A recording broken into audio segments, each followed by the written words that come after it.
This is the Recovery Ronin, Sensei No. And I meditate a lot. I learn things all the time when I'm meditating. I get shown a lot of information. I guess you can call it the Akashic records, God conscious. When you start to meditate, whatever your mind thinks about, you start to get information dumped. And what I think about it is healing because of my level of suffering and suicidal ideation my whole life. Over 200 relapses, almost over 10 years, yada, yada. I don't think my message and my voice has anything to do with tell somebody how to not use drugs or drink alcohol. Obviously, I am not the authority on that. I failed over 200 times. What I have learned and helped guide thousands of others is how to lower anxiety, how to beat depression, how to deal with chronic pain, how to transform the guilt, shame, grief, and regret of our past into something that's motivational. I've seen a lot of what we're missing, and I think we know it, and it's just overwhelming to think about. We can all live as healthy life as we want. We can eat right, we can exercise regularly, and we know we should practice breath work and meditation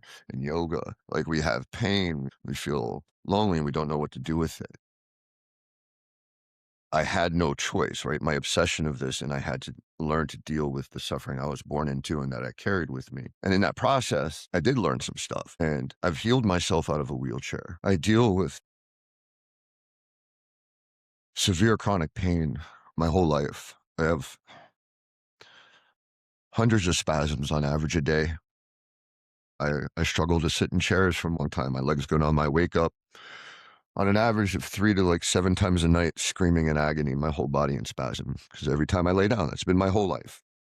And it wasn't the pain of it. It wasn't the pain of the loss of my family or even the homelessness. It was how lonely it made me feel.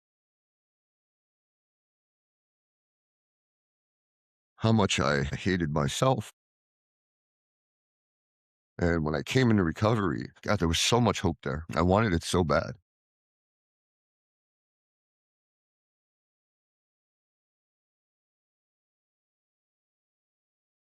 I think the way we judge relapse harms people like me in a very great way. There's a lot of addicts that their brain is so damaged for whatever reason, and their ability to manage that level of pain and suffering is so dependent on a substance. There's no willing your way out of that. And, the question that we don't have consistency anymore. Our attention is constantly fractured, that we're all very defensive of our ego because it is so hard. It's painful to be wrong because there's biological reasons or physiological reasons. Our nervous system and brain is built to keep us stuck in the same patterns of thinking because it identifies that we're familiar, and unfamiliar was dangerous to us when we lived in the wild. And so if we go out of our cave, there's a panther in every tree, there's a bear in every cave, there's a snake in the grass, there's a headhunter in the neighboring village. So our nervous system built these skills to keep us stuck in these loops of thinking. We've known this for thousands of years, but to admit that to yourself, and then I think my message is that there is a really direct way of dealing with this. I see it written now. Now that I understand how it works, I see it in the 12 steps. But cognitive behavioral therapy was built around this. Neuroscience backs it up, that it's not what we want to do. It's the personalities we developed. And in a world where we weren't really taught grounding, we were supposed to get rituals about how to deal with death when we were little.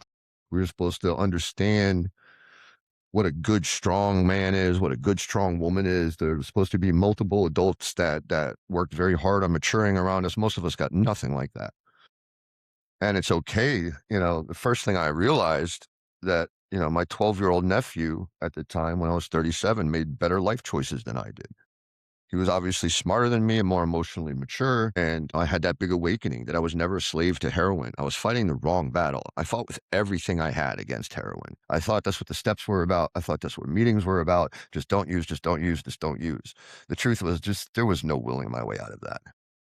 If I didn't actually start to get control of my nervous system and start to rewire my brain and how I saw my suffering and my loneliness and my boredom and my anxiety and my depression, there was Just to think that my 200 relapses looks like I didn't want it is insane. You choose. I mean, okay, so there was like 6 of my detoxes when I was in jail. Well, only like 3 of them were long enough to really even be considered a detox. So the rest of them were by choice because I hated it. I hated every part of being an addict. And to think that that's not true for all of us, like, do we forget what it's like? How overwhelmed our mind is, how hard it is to think?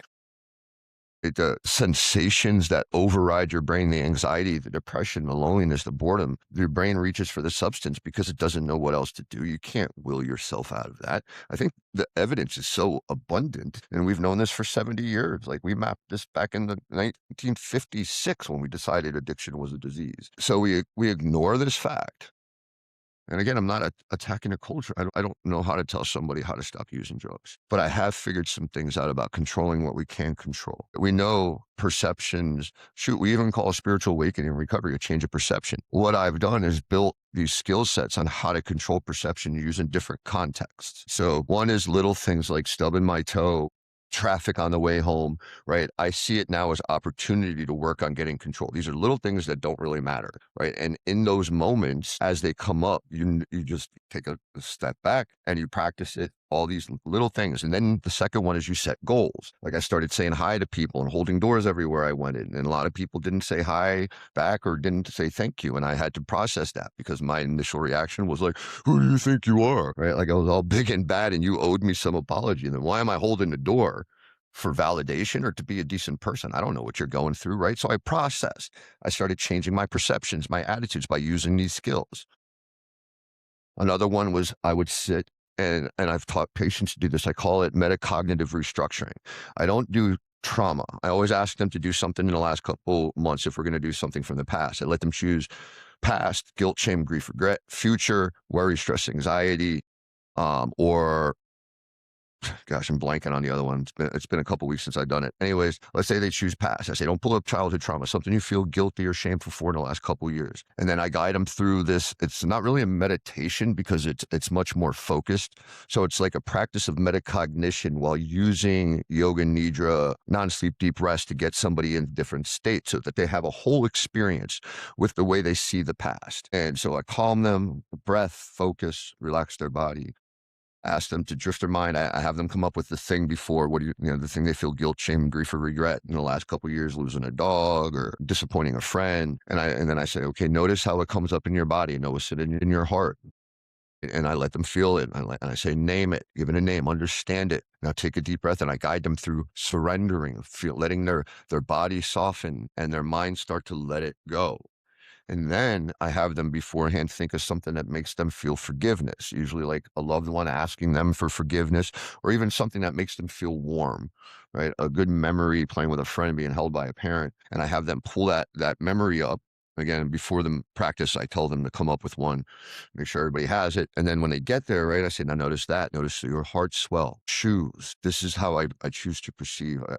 I forgive myself, right? You hold on to the feeling. And then I bring them out. And I built this because, like, this is psychotherapy stuff, and it takes like a lot of conversations to get there because the person has to get to their own realization of it. So a lot of questions, a lot of diving, a lot of digging, and then you got like EMDR, you got hypnotherapy, you got radical resolution, right, where they use techniques like this. And so I did something to help them build that one skill. So that's what I'm talking about, right? And the reason why I'm approaching it like a warrior is because I know what I'm up against, right? I'm covering my face and showing my body because, this is a battle for me. I was born into this. And these misconceptions tortured me. I am the embodiment of the unheard. I am the embodiment of those that feel misunderstood and unseen. I am the embodiment of those who want to fight to have a rich, full life, but don't know how. Right? Because it's not focusing on the behavior in the objective world that doesn't work, but learning these skills to control your perceptions, your effort, your attitude, concentration, focus, and energy through simple practice. The crazy thing is, Bill W. even said this was the most important factor for those that stayed sober, the 50 to 75%. He said those are the ones that meditate and pray every day. Like, legitimate, stop the world, invest in a practice. Let's see, the third one about Those are the 3. I don't know, I can't think of the 4th one right now, it's late, I'm tired, I just came out of a meditation. It's not that I'm better than it. If anything, the confidence I've gained has humbled me. I know I learn every day. I don't know that I'm sure I know what the fuck I'm talking about. How could I know that? But I have a unique set of experiences, I have proof of concept, and it feels like if I don't fight to get this information out there, what I see actually really work, if you just try to understand what addiction is from every level, it is simple. We should be doing a few simple things. We should be training attention, teaching people how to control their perspective and their attitudes, teaching people how to focus on effort, not outcomes, how to train their mind to stop attaching to the past, constantly worrying about the future, and seeking validation. Like, again, this is all misunderstood stuff.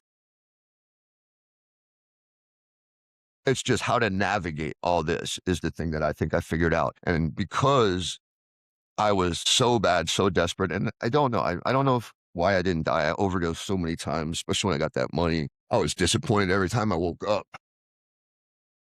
The fact that I'm this healthy, and again, I don't go to the gym. I eat right. I'm not disciplined. I don't really procrastinate much anymore. I don't want to say at all, but I kind of don't. And I'm healing. My arthritis is getting better. The pain, managing it better. I'm feeling focused, feeling love explode in my heart. The intimacy with me, my wife is on a whole other level. My issue is it's hard to form relationships because I live in a society where everybody had the same issues I have. We're all insecure. We don't know how to communicate effectively. Like, and it's easy to point our fingers at everybody else and say, and again, it doesn't make me feel better than anybody. There's no way. I just am good at this one thing. It's the only thing I think about. And I did it with myself. This one thing that I've been obsessed with my whole life, human behavior and consciousness. Again, I've been studying this shit since I was a kid. I've been saying it since I was a kid. I swear this is true. My sister-in-law told me at my brother's funeral, and I asked why she asked me that because we weren't like that close. I always looked up to her so much. I was a terrible brother-in-law to her. I tried really hard though, I did. But I love her so much. My brother's funeral, she told me that she said, "Do you know how weird of a kid you used to be?" And I'm like, "What are you talking about?" And she told me that when she first met me, I must have been like 5 years old, 4 or 5, that I would tell her all the time that I came to Earth and I chose my parents because of their suffering, because I'm going to help the world's consciousness heal.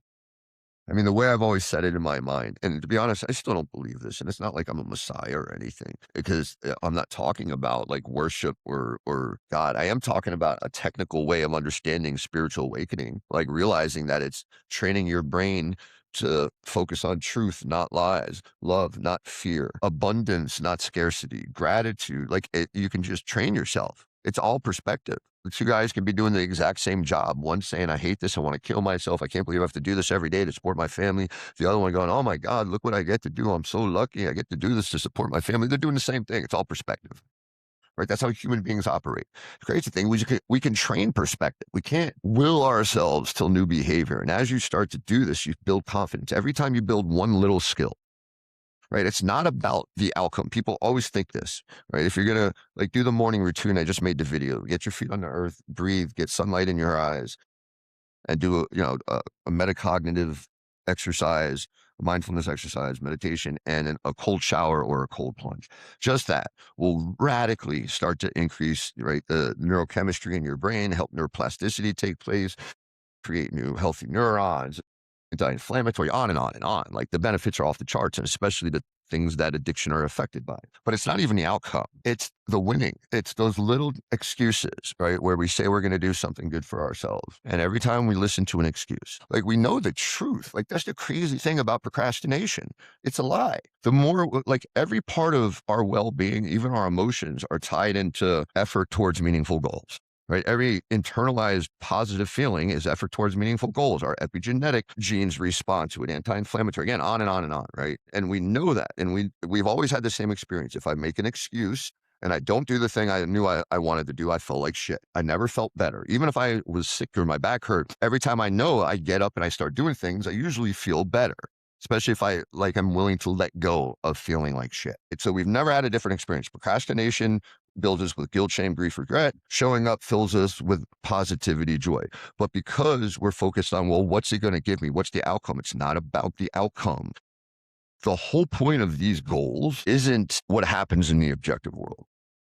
It's what happens inside of you. Every time you train yourself to recognize the way you think about the past and let it go and think about it differently. Every time you worry about the future and you say, you know what, I trust God, I'm going to let it go. Every time that you recognize a lie and surrender it. Every time you hear an excuse and show up, you just built parts of your brain that regulate dopamine, the anterior mid-cingulate cortex, the dorsal lateral, these little goals, right? And not only that, your sense of self. Like, I don't know how to tell people how to stop doing destructive things, right? Shit, if you want to really know like how to quit smoking or drinking, the best book I've ever seen, obviously the 12-step program for a community thing, but like quitting smoking, it's The Easy Way to Quit by Carr. It's basically hypnotherapy. You read the whole book, he breaks down every thought we have about smoking, that it's good and we enjoy it, and it's the truth that no, it's the evil weed, and it wires you to see it differently, and it's the most successful thing ever done. But you read that book, there's a really good chance you're going to quit smoking at the end. Like a perfect example of how powerful what I'm saying is, how truly deep this goes, because it also responds to our homeostasis, right? The placebo effect all over our body. The more we let stress go, it's not even that we have to seek joy.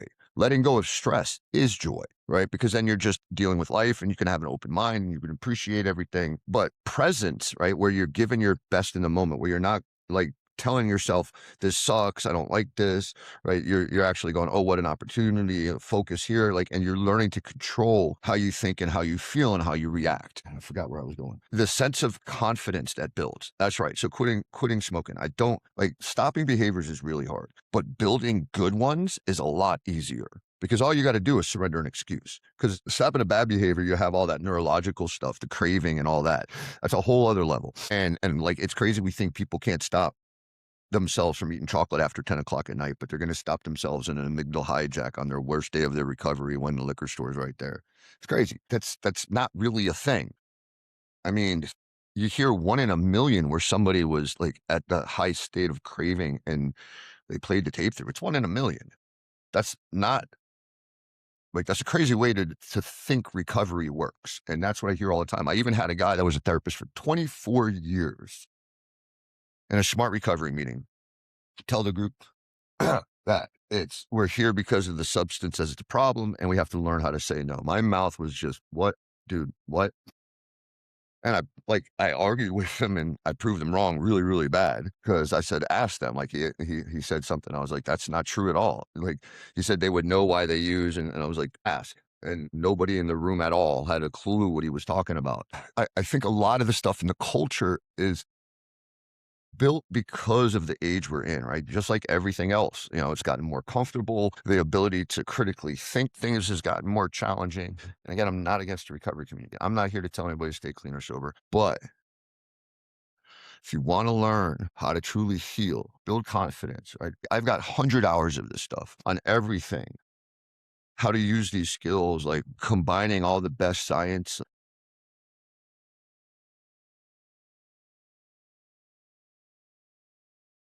All I know, right? And what I've really built the skill at is figuring out how to explain it to others. If you have the courage, here's the one thing, like if you want help, whether I can help you or not is dependent on one thing, whether you want to listen.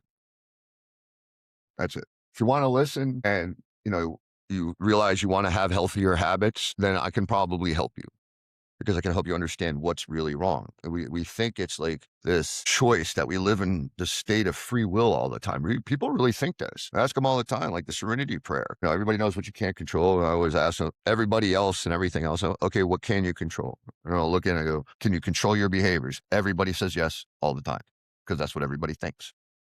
I challenge people all the time. Do one non-habitual thing a day for a week. The simpler, the better. Remember, these are patients of mine in treatment, surrounded in a clinical environment by other people trying to do the same thing. And I use proven me wrong, because out of 20, I'll tell them maybe 2 of you can do the simplest goal in treatment every day for a week. And I'm talking breathe for 5 minutes, make their bed, work out for 5 minutes, do 10 push-ups, drink a bottle of water. Like the simpler, the better. Brush your teeth with the opposite hand, put your pants on opposite leg first. Nobody's ever proven me wrong till this day, except the clients of the LIVE program. Because again, that's kind of my whole point. Once I really saw proof of concept, not just about the adventure therapy, right? I have a lot of information on that, but Troy's probably better than I am at a whole lot of that. What I'm good at is realizing the importance of the culture, right? Because the culture is what opens people up to true introspection. If the culture is about deep introspection, doing hard things, then that's what everybody does, right? When the culture is kind of this just sharing problems, kind of trying to just feel better and not used. And again, it's not all, but anybody would admit it's a lot.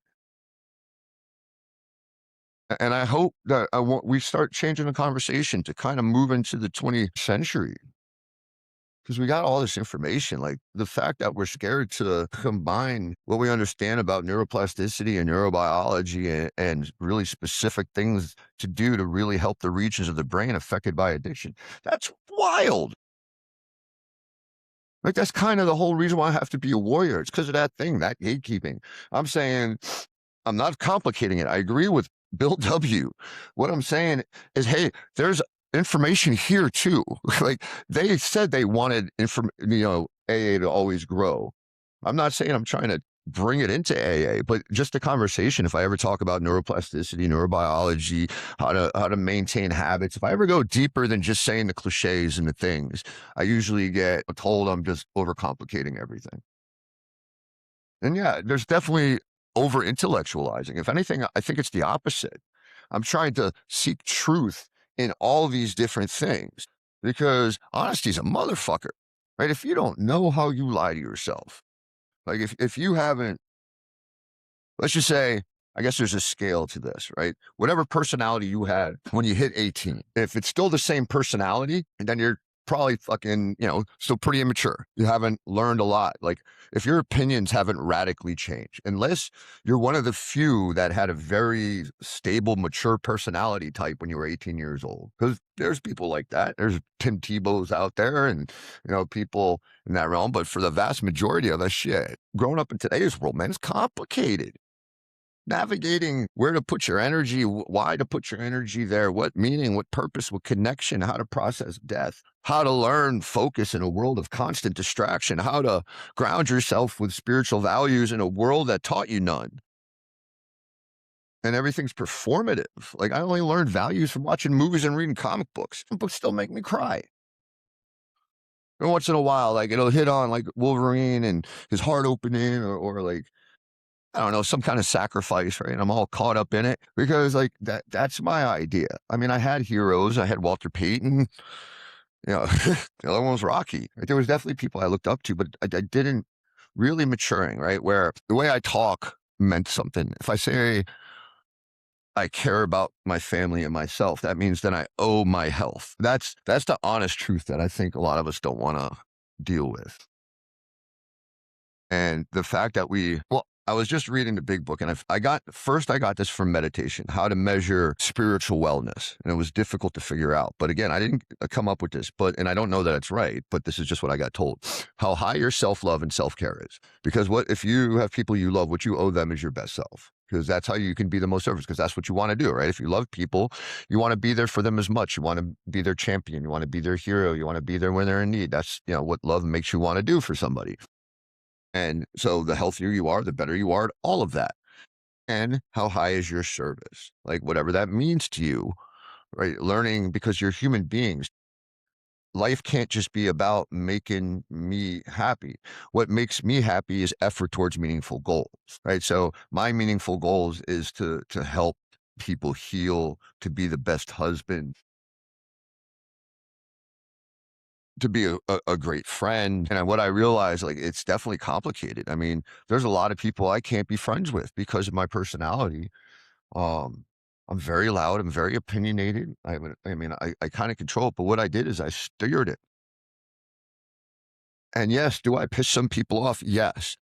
But I rarely run a group for the last couple of years where at least one or two people don't come up to me and tell me they've been waiting to hear this their whole life.